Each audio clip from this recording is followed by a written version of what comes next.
Welcome to the second stage, which ramps up the design a little bit.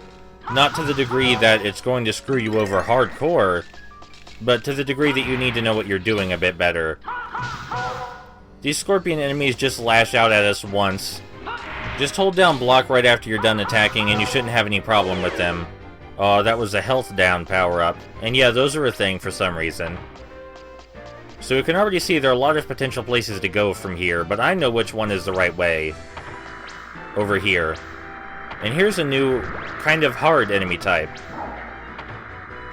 Now, if we would have sliding kicked at this guy like we had been doing in the previous level, he would have punched us before we could have gotten to him.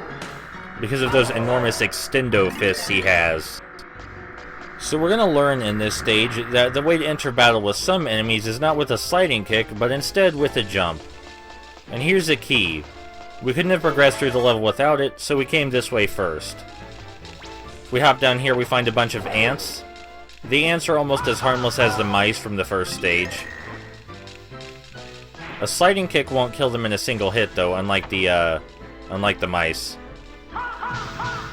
So I just recommend using your regular kick on them. Not all of the attacks from your regular kick will actually hit them, but they'll still go down really fast. These laser traps are really easy to avoid. Just stand still and wait for them to fire, and then run past them when they're done. Now we could go forward from here and fight our first mini-boss, but instead we're going to go to the left and get another medallion that I don't know what does, because I can't read Japanese. But hey, it sure as hell looks important, doesn't it? So from here, we could just head straight to the mini-boss, like I said, but the mini-boss is actually kind of difficult. So instead, what we're going to do is go grind to level 5, and I'll meet you back here when we're done with that. Welcome back. You may have noticed that we're only level 4, but these next two enemies will level us up. These lizard men have the distinction of having a 2-hit attack like the skeleton, but theirs is much faster and harder to judge properly. They do a quick slap with their spear, and then while they're still holding it at their side, they jab at you. The solution to this is, of course, just to keep the block button held down until they're done. And then you should have no issue with them. This mini-boss, though, you're going to have issue with regardless. Alright, we just saved our data, so if something bad happens, we can come back here. But I'm confident that we can take this guy out. So there's nothing in this room but you and the Cyclops. The Cyclops can create shockwaves with his fists. You can block them or jump over them. Either works. The only reliable way to deal damage to the Cyclops is by punching him in the head or jumping over him. You have to press the kick button at just the right time while you're in the air if you want to hit his head. Otherwise your kick will miss. You otherwise just want to block his attacks, and simply jump after he's done. And you should come out on top fairly easily. It helps to be leveled up first, though. So in this room, there's the illusion of a lot of choices, but I'm going to break that illusion by going straight to the most important looking area and showing you that it's not important at all. First of all, we come over to the right. We can see down here, there are mushrooms. And that's the only thing up here, are these mushrooms. Now, I don't know if the fungi have some sort of secondary attack I'm unaware of, but all I've ever seen them do is try and lazily smack you. Like that. And that's easy enough to block. So unless they have another attack that I'm unaware of, they're just a completely throwaway enemy. They do appear in large numbers, but they never attack you simultaneously. So that doesn't really matter. Not this time, health power down. This time I gotcha. So if we go back the other way, we'll find that it leads to a drop-off. No, that's the stairs again. Over here just leads to a drop-off on the other side. And the only thing over here is another lizard man. So there's really only one pathway to go. The other two choices aren't really choices at all. But hey, fighting extra enemies gets us more experience, so there's no reason to complain either way, right? Up here we do get to see another new enemy type. It's just called a skeleton, I think? No, it's called a skull. It has 2 attacks. It can smack us with its mouth. like that, or it can do some weird flip. And the flip attack is capable of making it fly over us, or knocking us back. But it's equally easy to block. Oh, also, it's incapable of being hurt by sliding kicks, because it's, you know, hovering. And here's a way we can't go yet, but we'll come back through here later. So we're just gonna ignore these guys.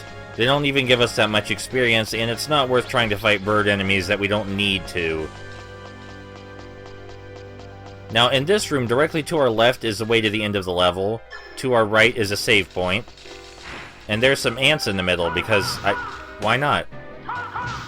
And the ants scream like dying people when we kill them. I'm sure that's normal. I'm sure that's very normal. So we're gonna go look at the save point, but we're not gonna touch it. Because that's for weaklings, we don't need that. We can beat this level without any of that saving nonsense, except for when we saved before the mini-boss, but that was because we grinded. So up here on the alternate pathway, we can see there's another medallion. And I still don't know what they do, but we're gonna loop around and get it anyway. This one's fire. And we shoot fire projectiles, so they may have some correlation, but I have no way of knowing. I think it's interesting that there's some Japanese architecture in this level, but I don't know enough about the location to say much else.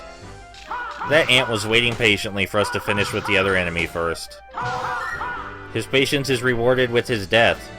We are now level 7, which is actually pretty high right now. And there's nothing else in this room. It just leads around in a big circle, but over here, there's a treasure chest to our right. First we're gonna, we're gonna go to the right first. There's a treasure chest over here to our right, past all these fungi. And as I said, I don't know if the fungi have any purpose other than bobbing their head at us, but that's all they ever seem to do to me. But hey, you can't say there isn't variety in the enemy aesthetics, at least. We just got an equip item. Let's look at our status. Our equip items are all automatically equipped. I don't know what they do. But we have that now, and since it's an equip item, it must have increased something, right? All you really need to know is that the more you kill things, the stronger you get. That seems to work out for me. Now back there was the laser grid that we saw earlier that was preventing us from coming through this way, so let's see what was in here. It's an enemy with a yellow glowing thing above him. That yellow glowing thing means he holds a key, and after we kill him, he'll drop it. It's nice of him to wear that little notification above his head. Alright, now that we've got the key, we can loop back around to that room with the giant ants, and we'll go and fight the boss.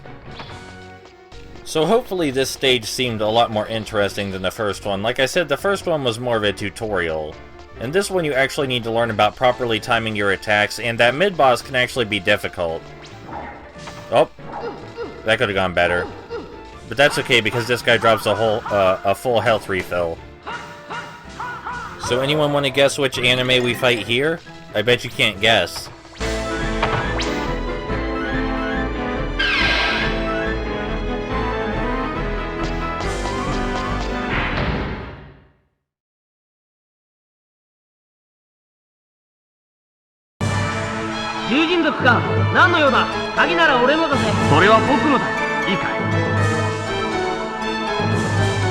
I told you that you wouldn't be able to guess, and if you did guess, then you must have cheated somehow.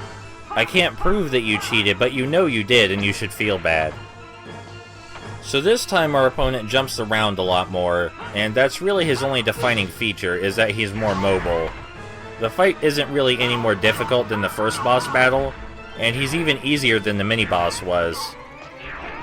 He can do a spinning drill-like charge attack at us, and he can perform rapid punches, but most of the time he just stands there and gets shot in the face. I guess he can spin around a little bit, and that's cool or something, but we weren't anywhere near him, so I have no idea why he did that.